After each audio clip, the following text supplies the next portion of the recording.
नमस्ते viewers, welcome back to my channel. छोटा ना समझे किसी भी काम को। एक बार भगवान अपने एक निर्धन भक्त से प्रसन्न होकर उसकी सहायता करने उसके घर साधु के वेश में पधारे। उनका यह भक्त जाति से चमार था और निर्धन होने के बाद भी बहुत दयालु और दानी प्रवृत्ति का था।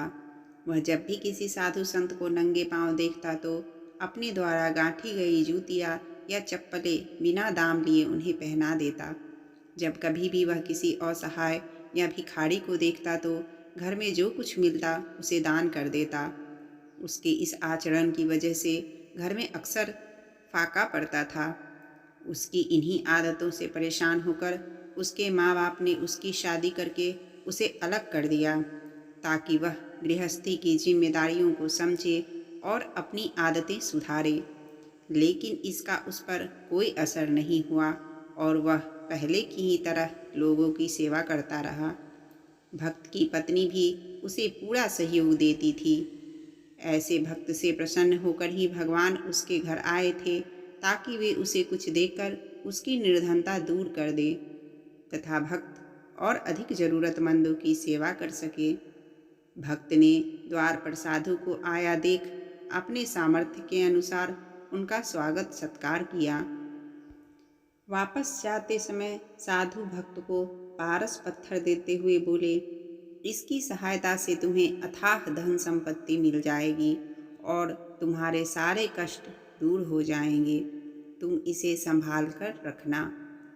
इस पर भक्त बोला, फिर तो आप यह पत्थर मुझे ना दें, यह मेरे किसी काम का नहीं। वैसे भी मुझे कोई कष्ट नहीं है। जूतियाँ गाँठ कर मिलने वाले धन से मेरा काम चल जाता है। मेरे पास राम नाम की संपत्ति है जिसके खोने का भी डर नहीं। यह सुनकर साधु वेशधारी भगवान लौट गए। इसके बाद भक्त की सहायता करने की कई कोशिशों में असफल रहने पर भगवान एक दिन उसके सपने में आए और बोले, प्रिय भक्त, हमें पता है कि तुम लोभी नहीं हो, तुम कर्म में विश्वास करते हो। जब तुम अपना कर्म कर रहे हो तो हमें भी अपना कर्म करने दो।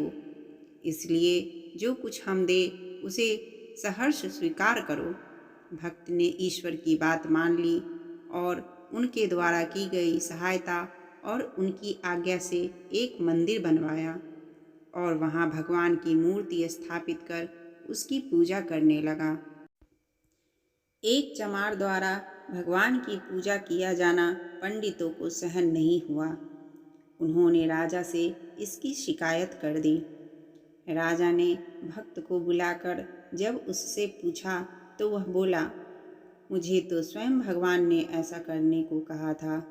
वैसे भी भगवान को भक्ति प्यारी होती है, जाति नहीं। उनकी नज़र में कोई छोटा बड़ा नहीं, सब बराबर है। राजा बोले, क्या तुम यह साबित करके दिखा सकते हो? भक्त बोला, क्यों नहीं। मेरे मंदिर में विराजित भगवान की मूर्ति उठकर जिस किसी के भी समीप आ जाए वही सच्चे अर्थों में उनकी पूजा का अधिकारी है। राजा तैयार हो गया। पहले पंडितों ने प्रयास किए लेकिन मूर्ति उनमें से किसी के पास नहीं आई। जब भक्त की बारी आई तो उसने एक पद पढ़ा, देवाधिदेव आयो तुम शरणा, कृपा कीजिए जान अपना जना।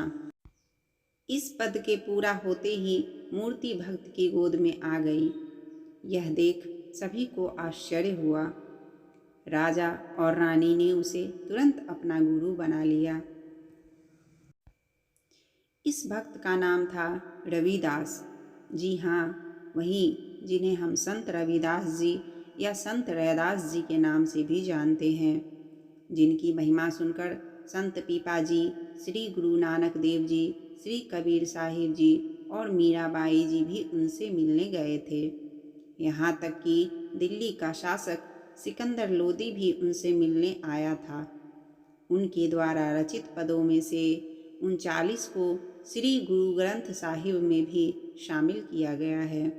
लेकिन सबसे महत्वपूर्ण बात यह है कि इन सब के बाद भी संत रविदास जीवन भर जूते गांठने का काम करते रहे, क्योंकि वे किसी भी काम को छोटा नहीं मानते थे।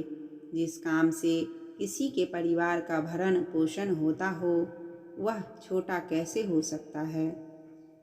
अगर आपको ये कहानी अच्छी लगी तो लाइक कर दें और चैनल पे नए आए हो तो चैनल को सब्सक्राइब कर दें। आपका बहुत बहुत धन्यवाद।